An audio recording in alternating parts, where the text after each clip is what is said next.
He just turned 36. Back on 33, pitch play to Forsett. He's got the first down. He's into the end zone. And finally the Ravens. Reason why I made that list. So it wasn't strongest arms. It was ones that could do it all. As Forsett with the little catch pass. The first wave and it's all the way to the end zone. Oh, they're going to ruin that. Well, baby, I'm pumped up with that, and I'm pumped up to have my guest here today. We welcome in a man who doesn't make the law. He just enforce it. Shout out to my buddy Nick, helping with that one. This former elusive running back played 9 seasons in the NFL, accumulating almost 4,000 rushing yards, over 5,000 total yards, had a blistering 4.7 yards per carry average, and 20 career touchdowns. This man was the truth, as he was a Pro Bowler. He broke the hearts of Lions fans on Thanksgiving and is killing it in the entrepreneur game. Ladies and gentlemen, the man who hustle so clean, it is Justin Forsett. How's it going, man? I'm good, man. That was a heck of an intro, man. I got to have you everywhere I go. Hey, man, you're a big-time guy. I wanted to make sure you felt comfortable, excited to come on here, and I'm super pumped to have you on, man, because this is normally a fantasy football show. We have a lot of fantasy football talk. We talk with athletes. You're a great mix of both because you were killer in the fantasy football world during the prime of your career, and you're a great guy off the field and everything else that you're doing. So there's a lot of stuff I want to talk with you about, but I got to start, of course, with early years. Born in Florida, you moved to Texas during your sophomore year of high school. You're at Grace Preparatory Academy where you ran track, played basketball, of course, just dominated on the football field, set all those school records. We could go over those video game numbers that you had. But I'm more interested to talk about right after your high school career is over, you're close to signing day, and Notre Dame pulls a scholarship offer from where they said they were basically going to offer you a thing, and they pulled it back. Them and the Longhorns both said they wanted a taller running back. Do you feel like that gave you a chip on your shoulder going into your college career? Oh, man. One, that's an amazing job with the research. Two, for sure, it gave me a big chip on my shoulder, right? Just all that rejection, people confining me to this box, limiting me because of my height and stature. And, I was out to not only prove them wrong, but prove myself right. Yeah, and reading a little bit more, I saw that your coach, Mike Barber, who's a former NFL player, threw your game tape around to all the different colleges across the country, and eventually Jeff Tedford over at Cal gave you that scholarship. And again, the rest was history after that. You were part of the last signings of Cal's 2004 recruiting class. But you at Cal, You got J.J. Arrington, you got Marshawn Lynch, and with those two guys already there, you still impressed so much as a redshirt freshman that you were on the active roster. And you actually still got a good amount of playing time, including your 235 yards against New Mexico State and over 100 yards against Oregon and Texas A&M in the 2006 Holiday Bowl. Of course, your senior year, just when you actually had the job, 1,500 yards, 15 touchdowns, part of the All-Pacific 10 Conference first team. I got to ask you, though, you play behind Marshawn Lynch a lot of your career. Do you wish that you had started sooner, or do you like the fact that you were able to, A, learn from Marshawn, or B, just be able to kind of save your body from excess hits to be able to have a longer career in the NFL? Oh, man. Just a competitor in me. I wanted to play right away, man. I wish I could have got out there, sooner to show what I could do. But I just wanted to make sure I maximized my time while I was waiting. Marshawn and I came in together. So it was us just kind of learning the ropes together, feeding off of one another, and having that tandem. It both spared us. Just him leading and then me coming in as kind of like a 1-2 punch was good because I was able to learn from him, add to my game, and save my body in the long run. So ended up working out, but I still wanted to play. If I go back there now, I still want to be thrust into the lineup. I can't blame you, man. That competitiveness, I can understand that for sure. But I'm competitive too. And I saw, so you're 5'8", 196. At least that said what you measured at the combine. Sure. I'm 5'7", 155 pounds. And it said you did 26 reps of 225. Is that accurate? That's accurate. What do you bench today? Man, well, I just did 225 yesterday a few times after a workout. So I don't know. I could probably do safely maybe 330 right now Whew. at a max, and then probably 15 times on the 225. Oh, so I'm catching up to you. Okay, Yeah. I got a goal now because I do 225. I can get it for like 6 or 7 reps. I max out now about 295. So Okay. you better watch your tail, Justin. I'm coming. All I'm right. Come coming on, for man. You can have it. All right, but besides that, of course, you get drafted by the Seahawks in the 7th round of the 2008 draft. And even though you ball out against the Bears in the preseason, they cut you 1 game in, but you eventually end up back there a month later on the practice squad as a return specialist, kind of getting brought up there. But so my question to you is, after Edgerrin James was released and Julius Jones left with injury against the Arizona Cardinals, you go on there to rush for 123 yards, score your first touchdown. How validating did that feel when you're like, hey, all the hard work I've been putting in, whether it was through college, just, being off the practice squad, to be able to show it in a regular season game? Man, it was great. It was an amazing feeling. Julius Jones, who was the starting running back at the time, he had went down with injury, and all I need is opportunity. And I was blessed to have the opportunity to go into the game and maximize that moment and get that touchdown. And it was an answer to a lot of prayers, man. I was always waiting to get that moment where somebody can believe in me and trust me to carry the load, and was able to do that day. Yeah, and it carried over. You crushing this during that season. You're scoring touchdowns, catching passes. A game against the Rams, you actually had 130 on the ground with 2 scores. Julius Jones does come back in week 13, and you're kind of going back to second string. Your coach, Jim Morris, said he liked both of you, and you'll see more of Justin. I think that was his direct quote. But with the return again, he comes back, and you only saw 8 touches, for 9 yards, 25-yard reception, touchdown. And I feel like that at that point, he hadn't given you a good shake per se at that point. But during the rest of the time with Seattle, you started to get a little bit more opportunity. But if you look at it kind of a bigger scope of things, you had 164 yards or 164 carries over the next 2 years. Do you feel like you got a fair shake overall in your time in Seattle? Overall, I feel like there was more there. I feel like, if done correctly, I could have been there a lot longer. At the end, and I wish I would have been given more opportunity. But I'm a guy that feel like everything happens for a reason. So I was blessed to move on, but I feel like things could have been better there, especially towards the end, with all the time and work and the production I was able to have with the limited reps. Yeah, eventually, obviously, they didn't re-sign you. You go to Houston, where it's the Arian Foster show. It's you. Looking through some backs that you were playing with, that just kind of took me back, like Ben Tate, Jonathan Grimes, like all those guys. And do you remember that game on Thanksgiving, that touchdown call? Were you down, or was that Yeah, I was definitely down now in hindsight, but I didn't feel like I was down when I was in the middle of it running.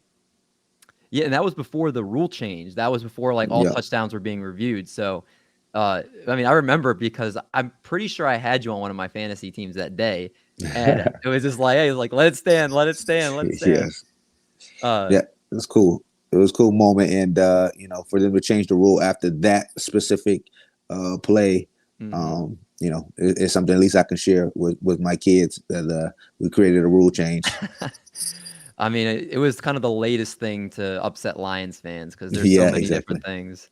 But then you get hurt in Jacksonville your next year. You ultimately end up a mile from my house down at the Ravens Stadium, a 1-year deal, 2014. And that Ray Rice incident happens. Bernard Pierce, who I thought was going to be the next big star for the Ravens, he gets hurt. So you take that starting job and then you run with it, literally. You finish that season, career high in carries, 235. Rushing yards, 1,266, and you score 8 touchdowns. And you only fumbled just 1 time, and you recovered it, which I think is even more impressive too. And 44 catches, played as the 2015 Pro Bowl as an alternate. What was it about it that year specifically that you think clicked more than the others?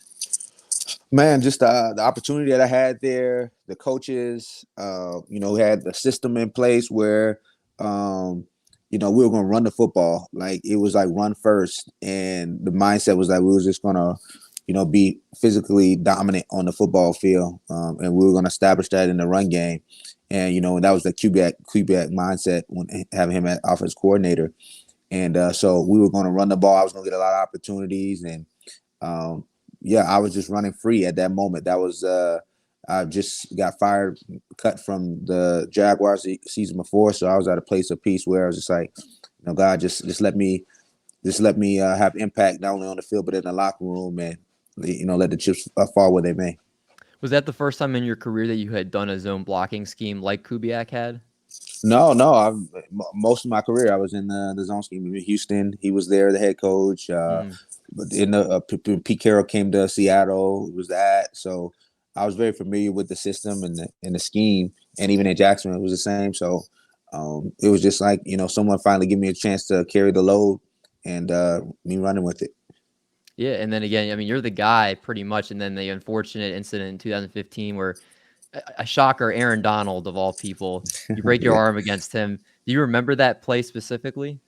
I do. It's the only broken bone I've ever had in my life. So I remember that play, and yeah, it was just he got past one of our linemen. I think it was our guard, and yeah, I tried to brace myself on the fall. He landed on top of me, and I think snapped, and it was bad.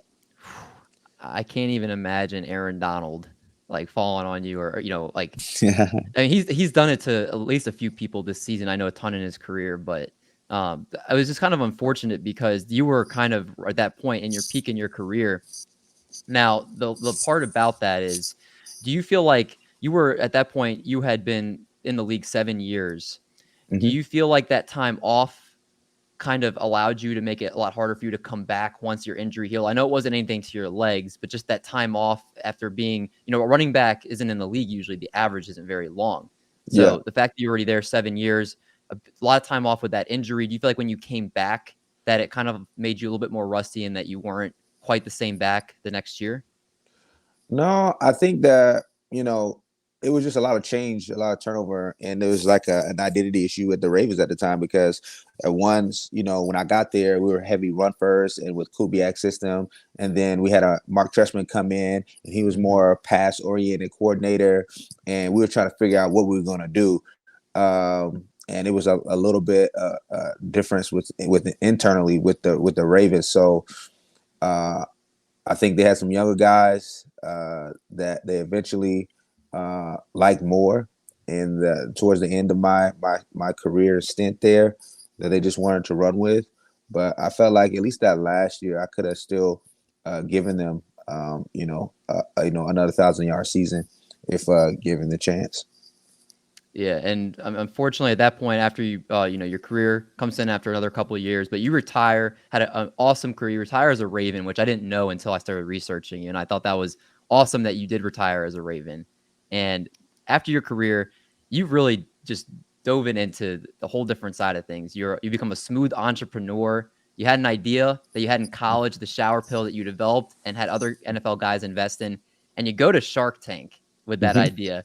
So I got to ask you first, how cool is it to have your idea come to life? And then can you give me the experience of what it was like going on Shark Tank? I'm sure a lot of people see it on TV and they think it's one thing, but it's probably completely different. Yeah, no, for sure. One, being able to have an idea come to life is kind of, it's birthing a baby, right? You finally the public and people are consuming, buying, and purchasing it, and it's a really powerful thing.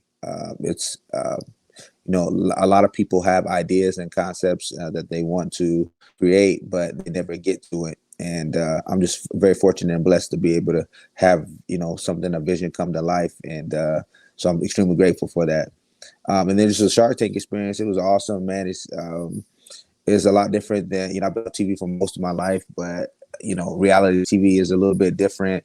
But to walk in, through those doors and be 15 feet from a bunch of billionaires and Mark Cuban and Lloyd Grenier and Barbara Cochran, Alex Rodriguez at the time, he was a guest judge. It was a pretty cool experience. Now we didn't get a deal on the show, which the competitors of me, that's what I wanted, and but it didn't happen that day. but just overall, it was an inflection point for the business because one, we got huge notoriety for being on the show and great track there, but then also internally being able to, really fine tune operations internally, how I wanted to run this business, how I wanted to look like, what all my responsibilities would entail, and how I wanted to, manage those around me. So it was a really good, cool experience for me, both internally and externally. Were you guys preparing for when your episode aired? You're like, all right, make sure we got like our website's got like it's ready to be Yeah, handling like the hit. Like everybody talks about it. It's like when when your episode airs, like got to be ready. for sure. No, it was definitely that. We try to make sure we had everything in place. We didn't want our website to crash. Had the product, wanted to make sure we had product in stock, and then even to this day, we still, when it re-airs, we still see a bump. When the show is airing on TV. So it's an awesome opportunity. It's so dope, man. And I got to ask you too. So you do some radio broadcast work for the Ravens. You play for a flag football team called the Godspeed. And now you're Yeah. all about that hustle clean. So can you tell us a little bit what hustle clean is all about? Yeah, for sure. No, Hustle Clean is my company.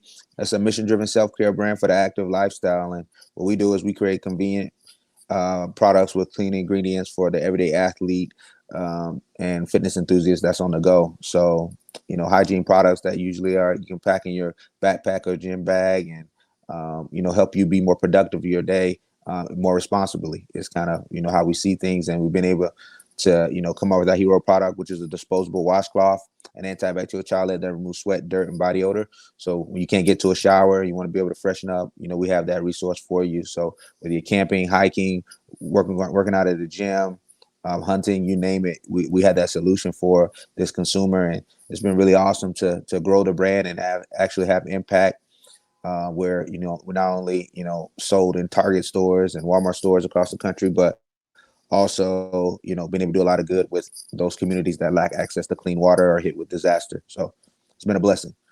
Man, you still got that pitch ready to go. Like you could go right back on Shark Tank now, man.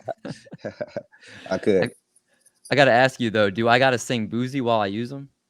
You can if you want to. That's the CDC recommends that you listen to Boosie while you wipe down. I love it. It's great stuff. I was like looking through the Instagram of it. It looks like a really good product. Are you available to get just online anywhere? For sure. So hustleclean.com. We have some great offerings there on our website, of course, but we're also in Amazon and the other outlets, Kohl's, Target online. So you'll be able to find us anywhere. I love it. Well, we're talking to Justin Forsett, former Pro Bowler, NFL athlete. Maybe did you ever play fantasy football at all, or not into it? Nah. All right. Well, hopefully one day we're gonna get you there, Justin. One day. Yeah, one day when I get some time, I'll definitely participate. We're gonna close out this interview the only way we do here at Triple Play, and that's these rapid fire questions. So they're this or that style, and try not to think too hard about it. Just give me the first one that comes to your mind. You game? Yep, game. All right. First one: Ravens purple or black jerseys? Oh, black. All right. Batman or Superman? Superman. Come on, Justin. All right. Fork, spoon, or knife? Fork. Good answer. All right. Find $1,000 under your pillow every day, or wake up every day with a different superpower. Ooh. Wake up every day with a different superpower. I like it. Would you rather be smacked in the face with a fish or farted on? Oh man. Sheesh. Smacked in the face with the fish. Okay. Talk like Yoda or you breathe like Darth Vader? Breathe like Darth Vader. More nerve-wracking, your first NFL game or going on Shark Tank? NFL game. Oh, I wasn't expecting that one. Okay. Last three. Lose all the money you gained in 2021 or lose all the memories you gained in 2021? Ooh. Lose all the The tough one. Ooh, money. I like it, Justin. I like it. All right. Sandpaper as toilet paper or hot sauce as eye drops? Oh man. Jeez. Sandpaper. Okay, I'm with you. Last one. You got to pitch hustle clean, and you have to let me do all of the talking to your biggest client, or you have to do the presentation in your underwear? Oh man, I'm gonna go in the underwear. Wow. Wow. Justin. Wow. Man, I thought we were cool. I was, oh I man. just got supreme confidence that I can be able to close even in the underwear. Man, my self-confidence going down the toilet, but that's okay. That's I all right. believe in We're you, good. man. We're talking to Justin Forsett. Justin, thank you so much, man. I really appreciate your time today, man. No, David, thank you for having me, man. It's been an honor, pleasure. Of course. And please, again, plug all the great stuff you're doing. Plug Hustle Clean, plug everything that you want to plug.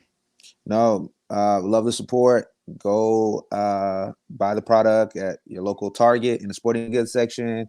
Go to hustleclean.com. Help us donate to Free Play, which is our charity where we give sponsorship and scholarships to youth athletes that have been priced out of sports. Yeah, it's again a great product, a great message. Please make sure you check that stuff out if you have not already. And then for everybody that tunes into Triple Play Fantasy, appreciate you guys tuning in each and every single week. And we'll be back soon with another guest and another great interview.